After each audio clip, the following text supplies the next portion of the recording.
everybody? It's Davey from the 80s, and you are now entering the Cinema Chop Shop. So park your ass right there. All right, so today, it ain't going to be a review, but it's going to be, something a little interesting, something that I'm interested in, right? So today, we are entering the kaiju world.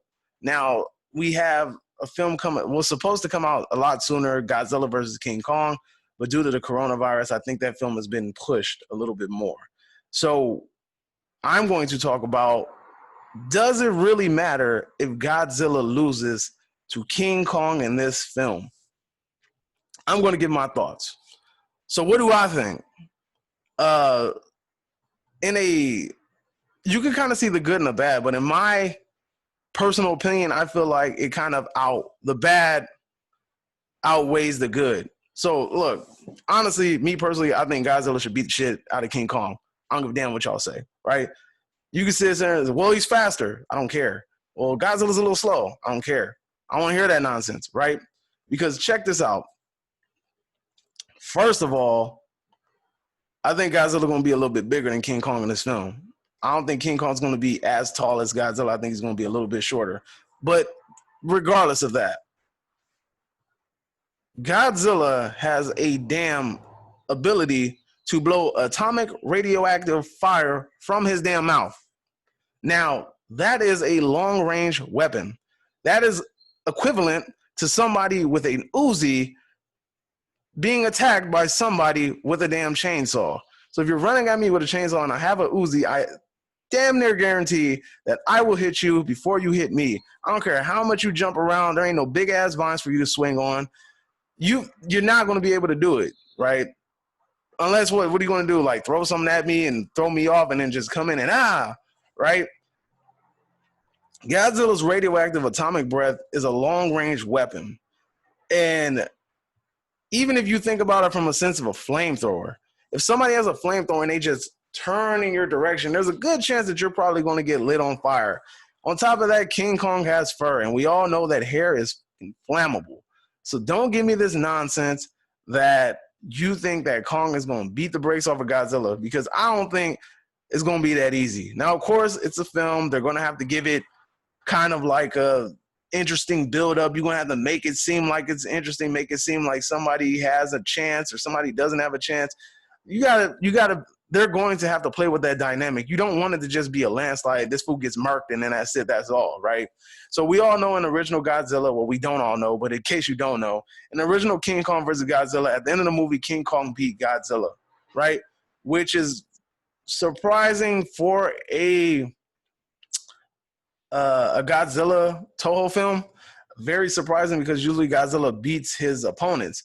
Now, the thing is, usually when you have Godzilla playing the role as the villain in the film, in the Toho series, the old series, he usually loses somehow, because the villain always has to lose at the end of the movie. So when you're playing in that aspect of the old film, Godzilla was seen as a villain, so therefore most likely he's going to lose in this damn film because he's the villain. That's the way that Toho films always set it up. Now, in this film, I think that Godzilla can't lose because it would hurt his franchise, right? You can't sit here and title a damn film Godzilla versus Kong and then you have him lose, because I know that this film isn't going to be strictly about Godzilla and King Kong fighting. I feel like that might be a mid-card fight, and then at the end they're going to team up and then fight somebody else. That's what I believe is going to happen, right? I could be wrong, but I have a gut feeling that that's what's going to end up happening. So if they fight in the middle of the film and Godzilla loses the film and he gets no damn redemption, then to me it's going to irk me, because I watch all of the old Godzilla Toho films, and usually this is the way it pans out. Godzilla, the opponent arrives, destroys shit. Godzilla arrives, meets up with the opponent. They square up. Godzilla loses. The opponent leaves. Godzilla goes, does this freaking hyperbolic time chamber training and shit, comes back, beats the other dude up, and then ends up winning and doing this little celebration dance or whatever. Now, that's usually the setup of how Toho films that used to set up their Godzilla films. In this film, I feel like it's going to be, they're setting up the plot. Godzilla, Kong, they meet up in the middle of the movie, they fight, one of them loses, and then it builds up this scenario where they have to team up and then fight somebody else at the end. I get it. Both of these these kaijus are baby faces. They're both good guys. So you're not going to have them square off at the end of the film. You have to have them square off against the villain of the film, which I think I want to say, if I believe I've read correctly, I think it's going to be some monster named after the Aztec god Quetzalcoatl.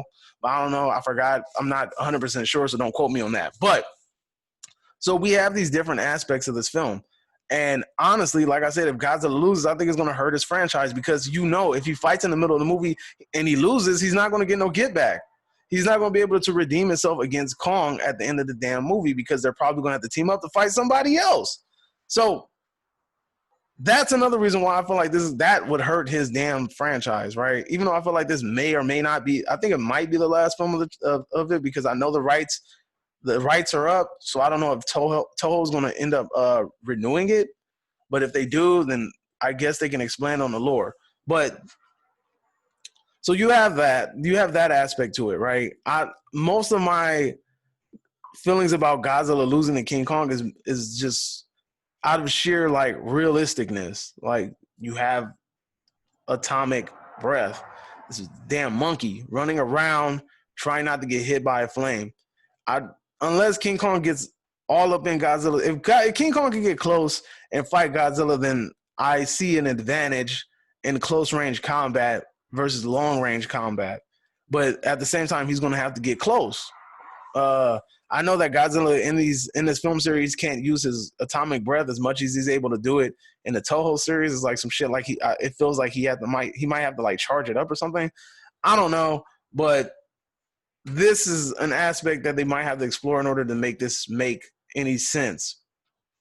So a lot of people might be like, well, Godzilla, Ghidorah beat the shit out of Godzilla. Why the hell can't Kong? Ghidorah has always been a force to be reckoned with in the Godzilla franchise. It's not too many times in the series where Godzilla squared off with Ghidorah head up, one-on-one, mano-a-mano, right? One of the films he teamed up with Anguirus, and they fought Ghidorah. In one movie, he teamed up with, I think, Mothra and Anguirus. Was it Mothra and Anguirus? Or was it Mothra and Rodan? One of those. He teamed up with them. Nah, I think it was Rodan. I think it was Mothra and Rodan. Yeah. So he teamed up with Mothra and Rodan in order to fight King Ghidorah. In most of these damn films, you have him teaming up with people in order to beat Ghidorah. If I'm not even mistaken, in one stupid movie, he had that little Godzuki-looking character, a little retarded-looking, I just crawled from under a turtle shell-looking cancer patient Godzilla, fucking cut off Ghidorah's head with a freaking smoke ring. If I'm not mistaken, I think that's what ended up happening. I think in the only movie that they actually had Godzilla and Ghidorah square up head up was in Godzilla versus Ghidorah from the Millennium series. And that's the one where they went back in the past and then got Ghidorah the whole mecha suit, right? And he became Mecha King Ghidorah, which is where I think that they're going in the route in the next film or eventually in the future because, like I said, that they got that head. I don't know what he's going to do with it, but I feel like he's going to do something, try to maybe make a Mecha King Ghidorah or something, especially because in this film, it's rumored that they're going to have a Mecha Godzilla in this film as well, too. That's what they're saying. Like that's word around the campfire. So, do I think it's a big deal if Godzilla loses against King Kong? Hell yeah, I think it's a big deal because to me, logically, it doesn't make much sense. Also, I think it's going to be detrimental to the franchise. You can't have this man lose and then team up with the same dude he took an L against, and then have him team up and beat somebody at the end of the movie. Like, it's going to be so unsatisfying seeing that this is a damn Godzilla movie. This ain't no Kong film. It's a Godzilla film. So him losing against Kong, in my opinion, will kind of hurt his name in the franchises because, like, man, dude, am I really going to keep going to this film and watching this dude get his ass beat over and over and over again and not have no get back, So that's my thoughts. I really hope that with this King Kong versus Godzilla film that they fix a lot of the problems with King of the Monsters. I know there are a lot of kaiju fans out there, but they're biased as hell, and they were like very fanboyish because there was a lot of callbacks to the original Godzilla movie and the Godzilla franchise, but the story sucked. The story in King of the Monsters sucked. You're following a family drama.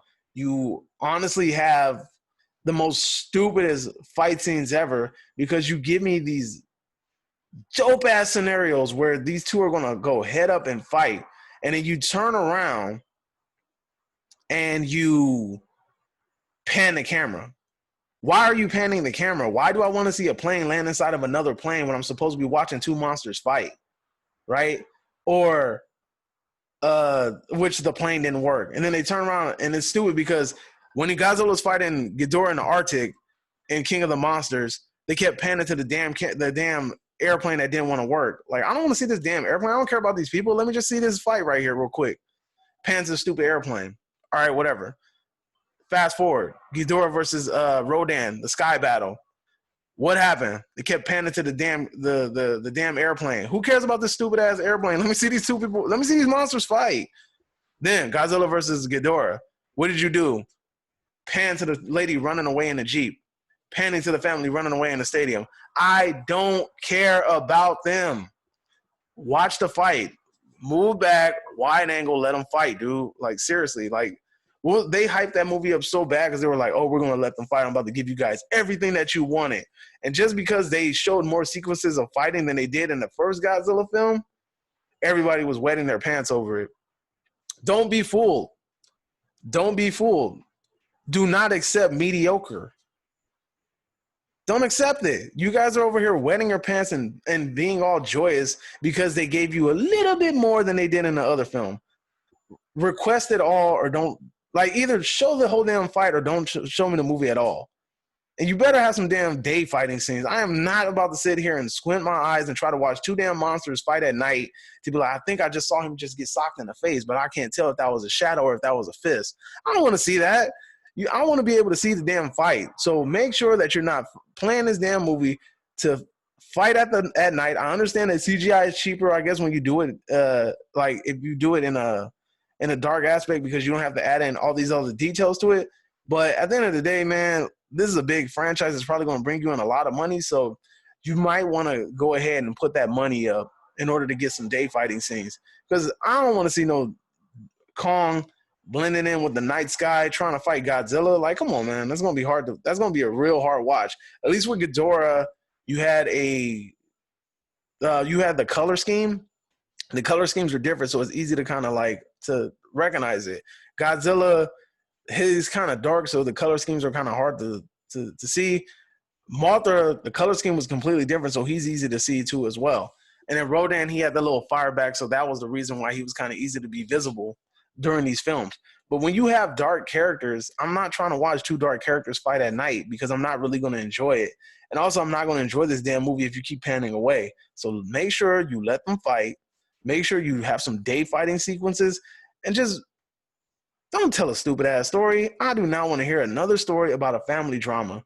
What you should have did was you should have followed the damn eco-terrorist guy. He was interesting. This little family thing, this little family drama, this whole like, oh, we need to let the earth rebuild itself. Whatever. I don't care about that nonsense. Shut up, lady. Shut up. Anyway, this is Dave from the 80s, and you are now exiting the Cinema Chop Shop. Adios. Have a good day.